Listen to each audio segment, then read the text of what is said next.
Greetings, Multi Retro Man here. Now, when you install Windows, if you've got lots of games downloaded or you've got things, you've downloaded them previously, Steam seems to take a lot of care of it if you've installed it on an external drive.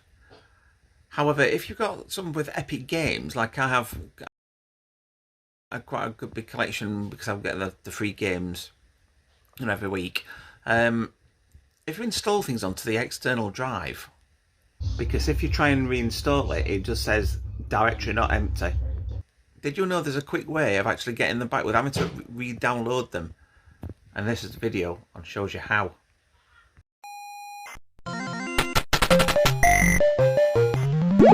You've got on here, you've got loads of games that you've already installed. Like on here, I've got all this installed, but when you look at the Epic Games which have installed it, a lot of the games are missing. Well, somebody did something on the internet, and what I've done is I've created a couple of batch files here. One that creates a new folder, which is stage 1, and the stage 2 is where it removes the new one and renames the old one so you can put the game back, if that makes sense. So first of all, we've got here Epic Games, which is the one that's got all the games in, which is the same as the other one. So what we do is double click on this one, little batch file, which I can show you what it actually says. In it, it says if the Epic Games underscore, which is going to be the renamed one, exists, stop. So if it already exists, you're not going to do anything. But if it doesn't, rename it, the old Epic Games, to the one with the underscore, and then make a directory, create a new directory called Epic Games. So we'll do a double tap on that one, and then the window goes off. Now you've got the Epic Games, which is blank, and the original one there has got an underscore on the end of it.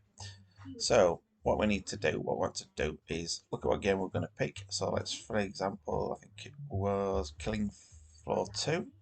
So go into here and type in Killing Floor 2. So there we are, Killing Floor 2 beta, Killing Floor 2. So if I click on install there, it asks me where it wants to install. So by default on mine, I've got it on D drive, Epic Games, Killing Floor 2. So click on install. Now this is the important part. Once it's started downloading, so it says initializing, installing, what I do is wait for a little bit, and when it comes to that Go store page appears like that, click on cancel install,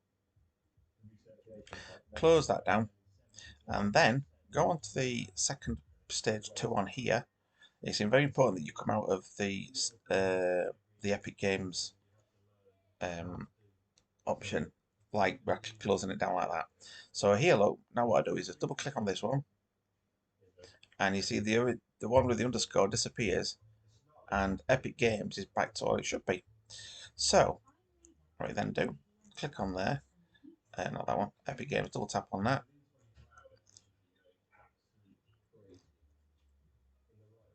So when this loads back up, you can see on the left hand side there, it says quick launch, it says resume. So what you do, click on resume, and it said installing 0, and then what it will do is when you go into the library, it's now doing it said installing, but what it's actually doing, it should be verifying it.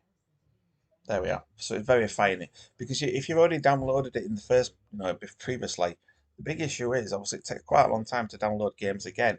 And the biggest one that I found was Grand Theft Auto 5. So doing it this way, literally, instead of taking hours and hours and hours to download, doing it this way, it basically says, well, you're checking it's already there. So it says, oh, the file's already there. Let's just verify, make sure everything's working.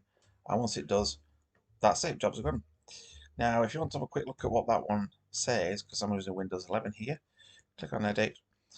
And it basically says if the underscore exists, remove the directory Epic Games, because that's obviously the new one that was created previously, and the S is any subdirectories within that, plus quiet mode, which means it doesn't keep asking you if you want to, to confirm it. And then otherwise, if it does exist, so if it doesn't exist, then it quits. It then what it does is it will then rename the Epic Games underscore back to Epic Games, which is what you saw there. So then everything's back to it was to normal. Like I say, it's just a quicker way of working, making sure it's working okay. And obviously you can see on there it's very fine, 24%. It obviously does sometimes some games are a lot quicker than others depending on the file size of the game. But but it is a hell of a lot quicker than doing it now. If you'd like a copy of these two batch files that I've created, it's very important to make sure that you only do them in a certain order. You know that you follow that order that I've done there. But like I say, I'm really pleased with it, how it works. It works a lot quicker, so I'm very pleased with how it works.